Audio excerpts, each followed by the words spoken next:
What's up, everybody? Happy Monday to you. Today is Monday, September 23rd, 2019. I've got my water in my hand and I'm ready to dance. You know what time it is. Let's reset. So I struggled with this a little bit. As far as what I was going to talk to you about, I was going to just go with a scripture that was going to encourage you. But something that's been on my heart for a couple of weeks now is the subject of relationships.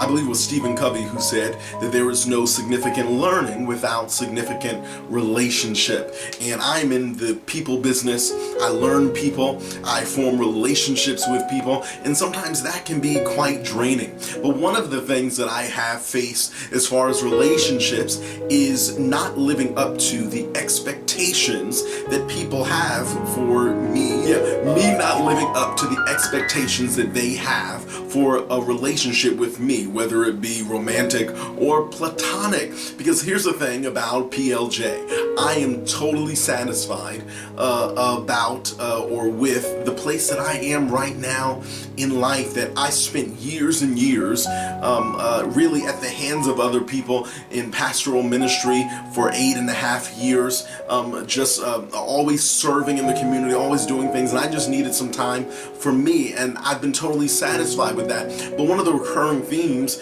that I've experienced and that I saw was that people would often get upset with the status of our relationship, and when you go through things enough, you have to literally find the common denominator. Just like the disciples said, "Lord, is it I?" Listen, I had to literally ask God, well, is it me? I'm not gonna point the finger at these other people, but is it me? Am I failing, or am I not meeting certain standards as far as literally what I should have set in place? And the answer was yes.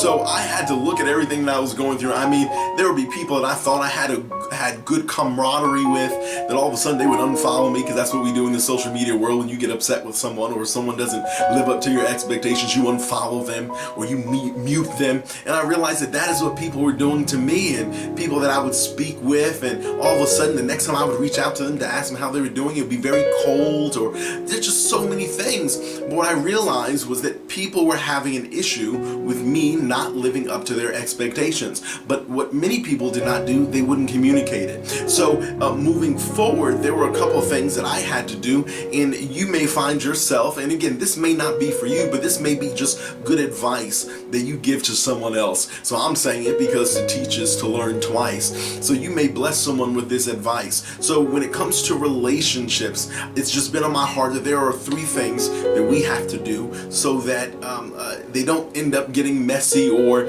so that there is not total disconnection in the end. But what there is a requirement for there to be a connection in the beginning, a connection of expectations. It is my belief that if you do not connect, you will disconnect. And there has to be a connection between parties, even in the beginning of a relationship. Again, no matter if it is platonic or romantic, there must be a connection in the beginning so that there will not be a disconnect somewhere in the near future. So this is what I had to do, and I had to literally, because I kept on facing this over and over again, I literally had to set some disciplines. I literally had to kind of put some systems in place as far as, okay, when someone comes into my life, when I meet someone, when I connect with someone, these are the things that I have to do to protect my own peace of mind, to protect my mental environment, and then also to watch out for other people, because I also want to protect their hearts as well. There were a couple things I had to do. One, I had to set my intentions, and I have to set intentions from the onset. That intentions have to be made clear. That when someone comes into your life, when you meet someone, and again, it can be platonic, it doesn't matter. When someone comes into your life, literally first, if you are a believer, and me, I have a relationship with God, that I question the legitimacy of every connection, and I really ask God, okay, well, what is this? What is the purpose for this? And just because someone is close does not mean that you need to have a relationship with them. Don't associate proximity with real or authentic relationship. But I ask God first and foremost, okay, well, what is this type of relationship? What is supposed to happen here? But the number one, I make it clear between myself and others that I have to make clear what the expectations are, what my expectations are, what I'm looking for, what I'm open to, and hopefully they will do the same thing. If not, there will be a disconnect. If there's not a connection of those expectations in the beginning, if it's not laid out for everyone, what's going to happen is someone may get their hopes up, that they're hoping that they may get with you, that there may be more than just a platonic relationship. There may even be someone who will think that you are going to be their best friend, that you guys are going to speak every day. And for me, me right here, that is not my thing. That if I'm opening up myself to someone in this season, I'm not looking for friends. I really, even the topic of having more friendships and relationships, it drains me because I have so much going on that ultimately, listen, if I'm going to be in association with someone, that's one thing, but friends, nah, too much. More people, more problems. Listen, I'm trying to manage all of my personalities and myself. So for me, I know that I have to set my intentions. And for me, and this is my personal blog, for me, I'm open to people who are for what I'm for. That is establishing heaven upon the earth so that we can make heaven as crowded as possible. For me, that is connecting with people who want to help people who are dealing with mental health issues so they can see life from a helicopter view, see life from a vantage point of God, and not from where they are as spirit beings living a human experience, not just from a vantage point of a human experience. No, it's bigger than that. The people who are for that, that's who I want to connect with. And I think in the social media world, people, they want to establish relationships and they want chit-chat buddies, and I am not one who is about lame conversation, small talk. Listen, save that for the high schoolers, save that for someone who is bored. I, for one, am not bored. I have been on the verge of death, on the verge of disease, on the verge of calamity. I've been in calamity, so I want to be intentional with everything that I do, especially relationships and conversation, that there is meaningful conversation. The WYD, the what you do in text messages, no, save that for your close friend. So for me, I have to establish those types of things in the beginning. Okay, what is it that you are looking for? What is it that you are expecting? Why has God connected us? And I ask these types of questions in the beginning. Before I connect with someone, I try to make clear and find out, okay, well, what is the reason that you believe that we're connecting? What is the reason why you want to connect? Because last thing I want to do is upset you and you go talk about me and create a story. Last thing I want to do is get my hopes up that there's going to be a certain type of connection with you and I. So we have to connect our expectations. That's number one. Connect your expectations. What are you expecting in whatever God is doing here? What do you think God is doing by introducing us to one another? And again, it doesn't always have to be so clear like that, but you can feel around. That leads into point number two, that you have to listen and pay attention to subtle hopes and subtle expectations. Sometimes people will say things like, listen, it's just great connecting with you, just great to be in contact with you. We are for the same things, and we are working on the same things, or whatever. People can say all types of things, but if word doesn't match deed, and if you start paying attention to those subtle deeds and those subtle acts, you have to literally use that discernment and say, listen, I think this person's getting a little attached. Me, I'm not one to talk to somebody every day. Let me tell you who I talk to every day. I talk to God and I talk to my son. That's who I talk to every day. And if that is where you are, you have to pay attention to certain things when people are getting used to certain types of behavior, because then all of a sudden they can start getting their hopes up, and then again you end up being the bad guy, or they end up being a disconnect. So when you see that happening and you're paying attention to those subtle whispers, to those subtle deeds, to those subtle actions, to say, hey, this is going away from what we said this is and what we established. People used to say that I was kind of nasty when I used to lead a few groups, but one of the things that I would do when it came to having meetings and even tough conversations, and remember, you're one tough conversation away from your next level of growth, and it can be a tough thing to have a conversation with someone about the status of your relationship. Again, platonic or romantic. It can be a tough conversation.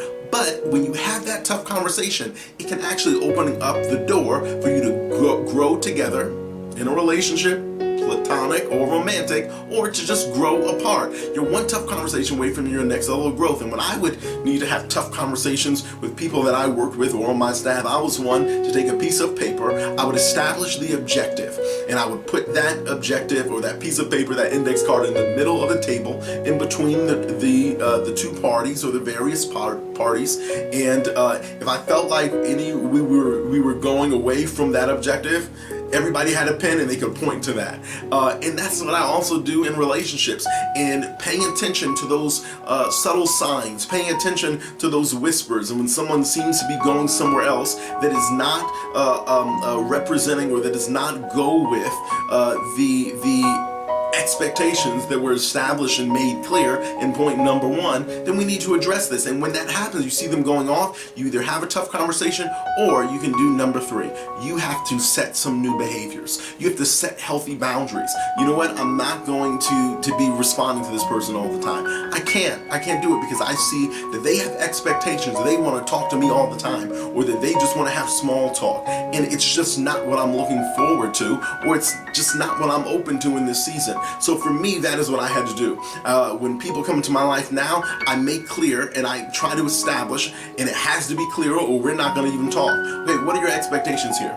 You know, and again, in the social media world where people want to have pretend relationships and pretend friends, make-believe associations, and sometimes people are just bored. Sometimes people need attention, that it's all via text. And speaking of, for me, because I'm intentional with my relationships and it's going to be meaningful, it's more than just what you do in text messages.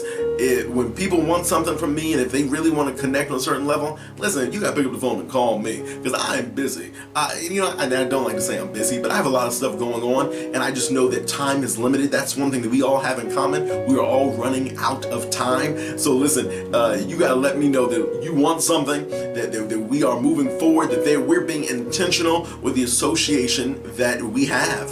And it's more than just being a chit-chat buddy. I can't stand having a chit-chat buddy. Do I have one? I have one chit-chat buddy where we can just chit-chat. We can just send each other random memes and stuff like that. Other than that, no, I'm intentional.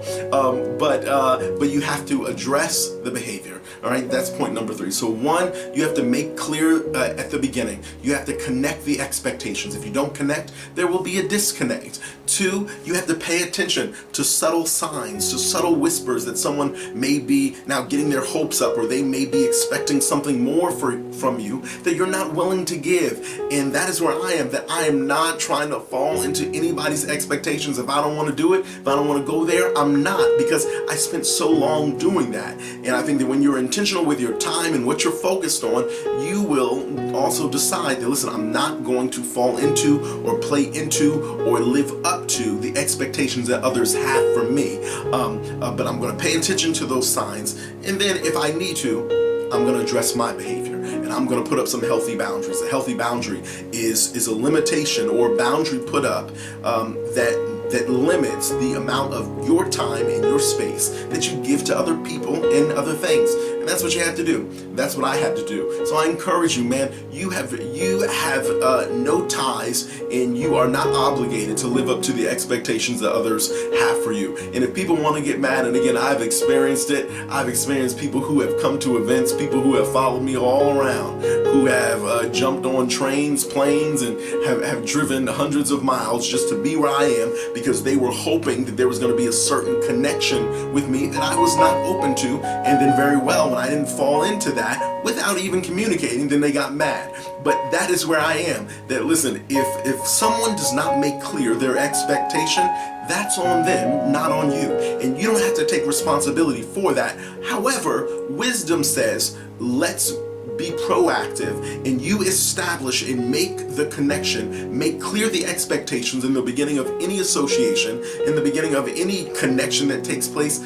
What are the expectations here? What's going on here? What do you feel like is on your heart as far as this connection? Because I want to make sure that we both have the same expectations, so in the end, there won't be a disconnect unless it just happens naturally. I don't want anybody to be upset or anything like that. So for me, what does that include? That includes letting people know what my schedule is. To listen, Tuesday, Wednesday, Thursday, though that is my time that I connect with people. And listen, there are some people that I let them know, listen, I minister and I work. Most of my work is done, a lot of work is done on the weekend because I minister and I help and I work with churches every single weekend. Very seldomly is there a Sunday where I'm doing nothing, or weekend, because some churches have services on Saturdays. But there are some people that even when I tell them that, even when I share that with them, when will they reach out?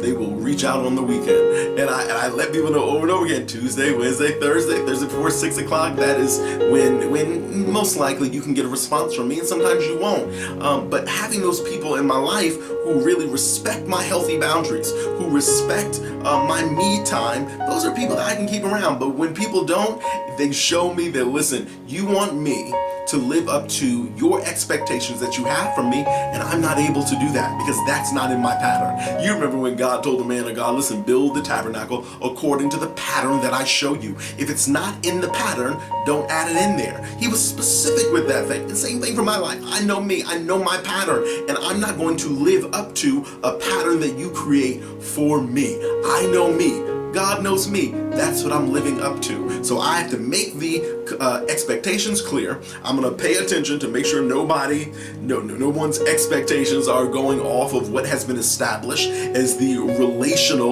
or the objective in the relationship. And then 3, if need be, we got to change the behavior and set some healthy boundaries. Listen, I hope this helped you somewhat. Whatever, I finally got it out. I know that the deeper and the deepest may get mad and they may unfollow me. It's alright. It is necessary. It is necessary if you want to remain in that place of peace and move forward in life, man, that you have got to be intentional with your relationships, intentional with the conversations that happen within the confines of those relationships, set those healthy boundaries, connect the expectations in the beginning so that there will not be unnecessary disconnect, and change your behavior if necessary. Put up some healthy boundaries, switch some things around. Listen, God bless you. Have a wonderful week. Share this with someone. Let them know what your pattern is. Connect those expectations, and I'll talk to you soon. Peace.